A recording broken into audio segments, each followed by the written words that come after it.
అందరికీ షలోమ్.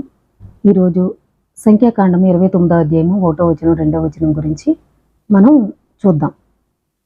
7వ నెల మొదటి దినమున మీరు పరిశుద్ధ సంఘముగా కూడవలెను. మీరు జీవనోపాధి అయిన పనులేమీ చేయకూడదు. అది మీకు శృంగధ్వని దినము అని ఇక్కడ చెప్పడం అనేది జరుగుతుంది. ఈ యొక్క శృంగధ్వని అనేది ఎందుకు పెట్టారు అనే విషయాలు క్లియర్గా ఈరోజు మనం చూద్దాం. అయితే దీని గురించి రబ్బీల యొక్క వివరణ త్వరలో ఉన్న విషయాలు కూడా ఈరోజు మనం తెలుసుకుందాం. అయితే ముందుగా రబ్బీల యొక్క వివరణ గురించి మనం తెలుసుకుందాం. రబ్బీ సాదియా గావ్ గారు 10 కారణాలను రూపొందించారు. ఇప్పుడు ఈ 10 విషయాలు ఏంటి అనే వాటి గురించి మనం తెలుసుకుందాం. 1.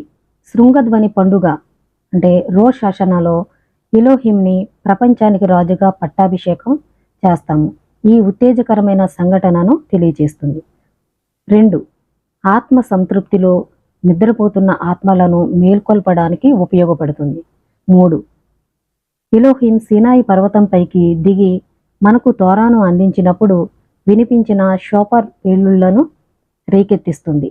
నిర్గమకాండం 20వ అధ్యాయం 18వ వచనం. ఇంకా 4. ఇది ఇశ్రాయేలీలను తమ మార్గాలను సరిదిద్దుకోవాలని మరియు అతని ఆజ్ఞలకు తిరిగి రావాలని కోరిన ప్రవక్తల కేకలను ప్రతిధ్వనిస్తుంది. ఎజెకియల్ 33:4. 5.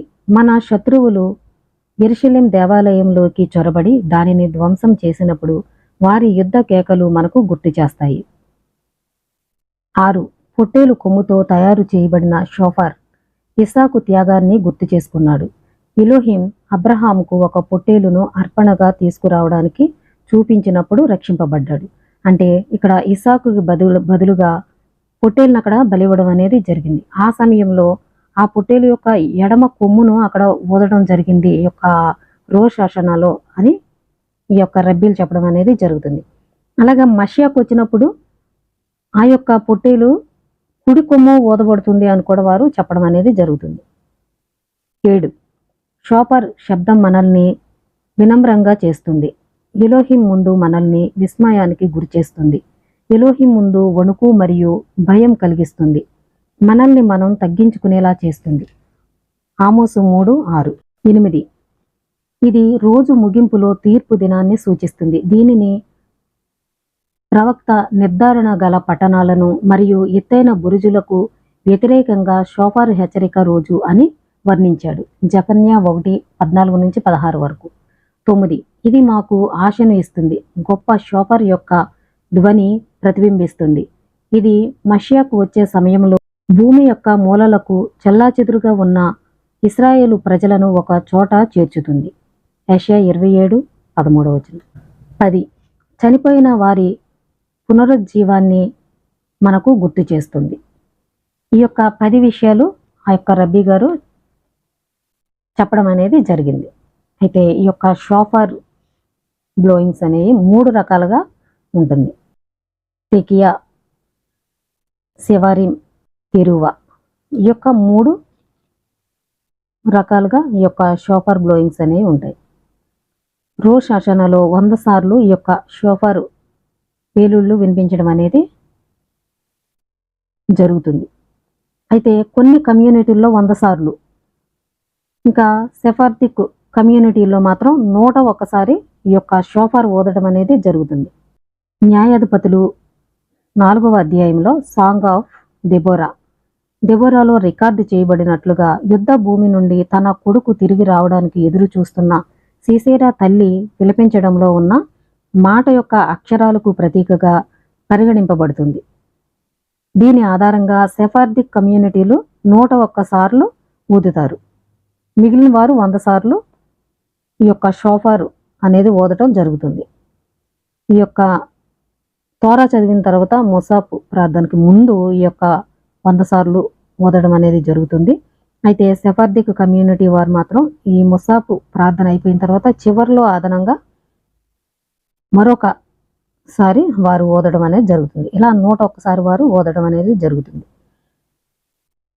ఇశ్రాయేల్ సంరక్షక దేవదూత మికాయేల్ అనే పేరు యొక్క అక్షరాల సంఖ్య విలువకు అనుగుణంగా ఉంటుంది. అంటే 101 అనేది కూడా ఈ యొక్క దేవదూత పేరు యొక్క అక్షరాల సంఖ్య విలువను కలిగి ఉంటుంది. కాబట్టి వారు 101 వారు ఊదటం అనేది జరుగుతుంది అని అక్కడ రబ్బీలు చెప్పడం అనేది జరుగుతుంది. రోష్ హషనాలో షోఫర్ యొక్క ధ్వనిని వినినప్పుడు ఆజ్ఞలు నెరవేర్చడానికి వారి మూసి ఉన్న హృదయాలు తెరవబడతాయి. వారు తమ పాపాలకు పశ్చాత్తాపపడతారు. వారి ఆలోచనలు పశ్చాత్తాపానికి గురవుతాయి. మషియాక్ బెన్ దావీదు రాకతో అవి చక్కగా ముగుస్తాయి అని ఇక్కడ రబ్బీలు చెప్పడం అనేది జరుగుతుంది.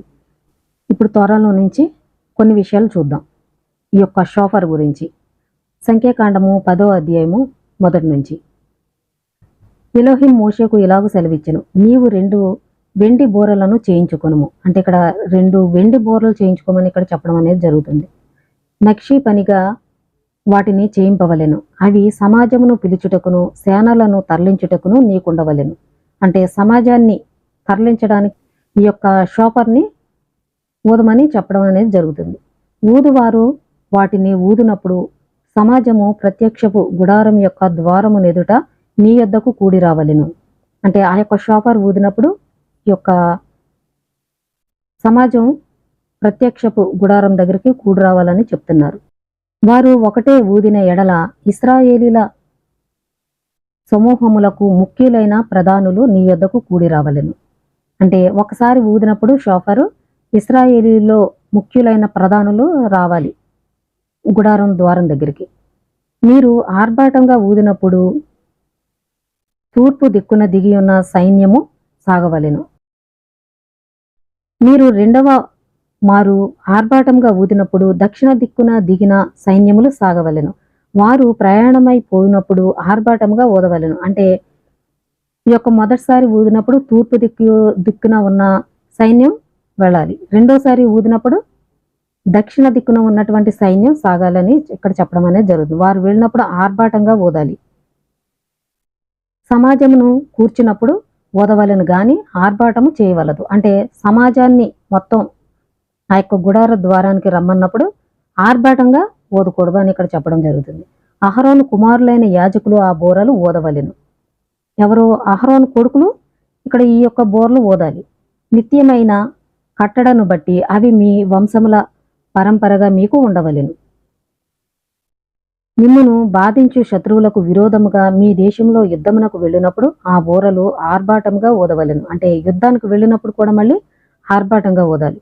అప్పుడు మీ తండ్రైన ఎలోహిం సన్నిధిని మీరు జ్ఞాపకమునకు వచ్చి మీ శత్రువుల నుండి మీరు రక్షింపబడుదురు అని ఇక్కడ చెప్పడం జరుగుతుంది.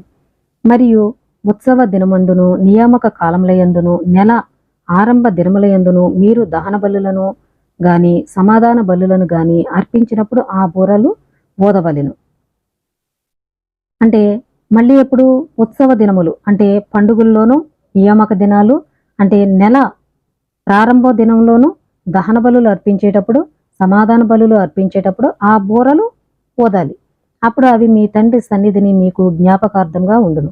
మీ తండ్రి అయిన ఎలోహిం నేనే అని ఇక్కడ చెప్పడం అనేది జరిగింది. ఇది ఈ యొక్క షోఫర్ గురించి తోరాలో ఉన్నటువంటి విషయాలు. అయితే ఈ యొక్క రోష్ హషనాలో శృంగధ్వని అన్నారు. అక్కడ శృంగధ్వని వినిపించినప్పుడు సమాజం అంతా కూడా కూడాలి, అందరూ రావాలి అని అక్కడ పరిశుద్ధ సంఘంగా కూడాలి అని చెప్పడం అనేది జరిగింది. కాబట్టి ఇలాంటి మరిన్ని విషయాలు తెలుసుకోవాలనుకుంటే మీరు నా ఛానల్ని సబ్స్క్రైబ్ చేసుకోండి. అందరికీ షలోమ్.